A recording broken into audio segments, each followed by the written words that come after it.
Olá, seja bem-vindo ao canal Recapitulando. Hoje nossa análise mergulha num capítulo específico do livro de Gênesis na Bíblia, o capítulo 36. À primeira vista, pode parecer só uma lista enorme de nomes, sabe? A genealogia de Esaú. Mas por que dedicar um capítulo inteiro a isso, né? As fontes que a gente consultou sugerem que tem mais coisa aí. Qual será o significado por trás dessa lista toda? Exatamente. É interessante como as fontes destacam que mesmo essas listas, tipo Gênesis 36, elas têm um propósito no plano divino. São inspiradas, né?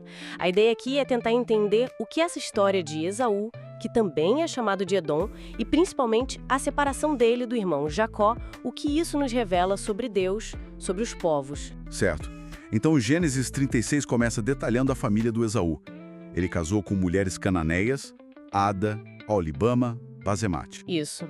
E teve filhos, como Elifaz, Reuel, formou ali o seu clã, né? E um ponto que o texto destaca é que ele pega sua família, seus bens, tudo, e vai para outra terra, lá para o Monte Seir.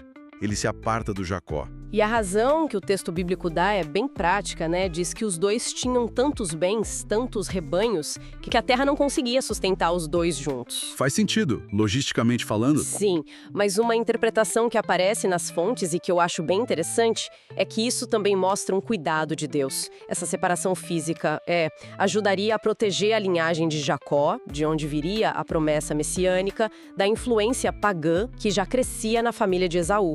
Ah, entendi. Tipo, um afastamento estratégico divino. Pode ser visto assim.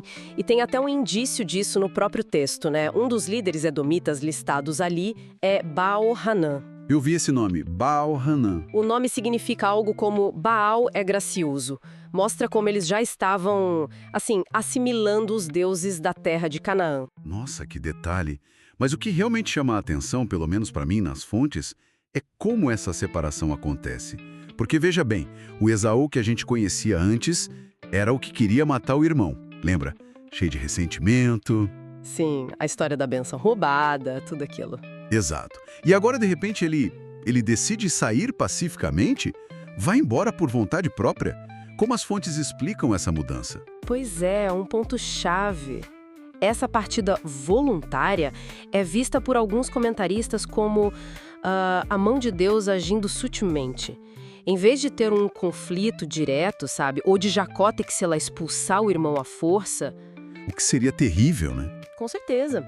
Em vez disso, Esaú mesmo se afasta. E isso meio que abriu caminho para a promessa de Deus na vida de Jacó começar a se cumprir sem essa disputa familiar imediata ali no caminho. E as fontes também observam que o texto faz questão de listar os reis que governaram em Edom, a nação de Esaú, antes de haver qualquer rei em Israel. Interessante isso. O que isso quer dizer? Pode ser uma forma de mostrar a soberania de Deus, né?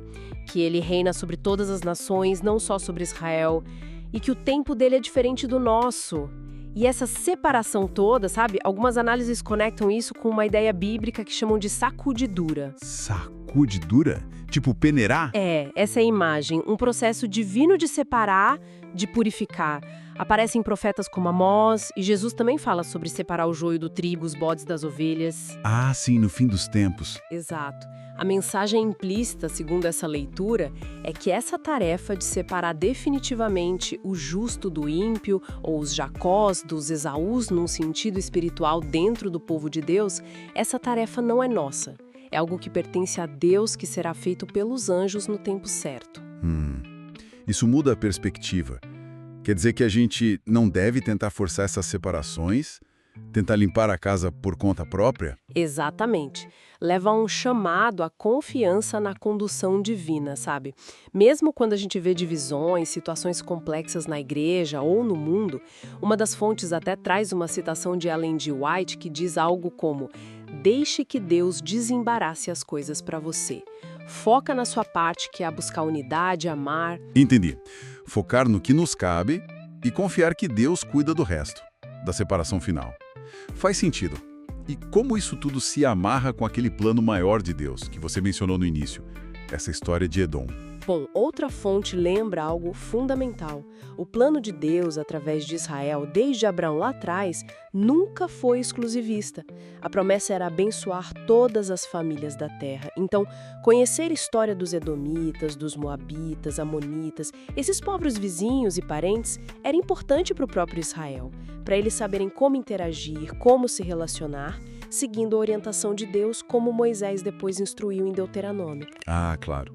Não era para viver isolado, mas para ser uma bênção para as nações, né? Justamente. E isso tem uma ressonância muito forte hoje, não tem? Com certeza. Como? As fontes traçam um paralelo direto com a missão cristã. Jesus mesmo falou que tinha outras ovelhas que não eram daquele rebanho inicial. E o Apocalipse, então, descreve a mensagem final do Evangelho indo a toda a nação, tribo, língua e povo. Deixa claro que Deus tem filhos sinceros em muitos lugares diferentes, até mesmo onde a gente menos espera.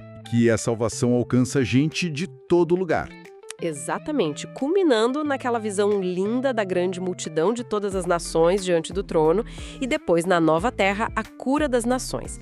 A história de Edom, essa nação irmã, faz parte dessa narrativa maior da graça de Deus que ultrapassa fronteiras. Uau!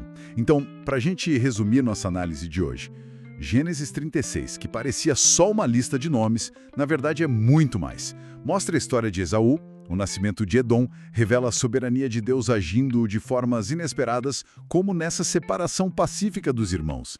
E nos lembra da amplitude do plano de Deus, que sempre visou alcançar todas as nações, né? Exato. Fica então uma reflexão final, talvez. Sim, acho que sim. Se Deus conseguiu orquestrar uma solução tão inesperada e pacífica para aquela tensão toda entre Jacó e Esaú, protegendo seu propósito maior, como isso pode nos encorajar hoje a confiar mais na direção dele? Mesmo quando a gente enfrenta divisões, desafios complicados, talvez a lição seja focar na nossa parte, buscar paz, amar o próximo e deixar essa separação final, o desembaraçar das coisas, nas mãos dele, né? Uma ótima reflexão. Com isso encerramos por hoje. Até amanhã no próximo capítulo. Até mais!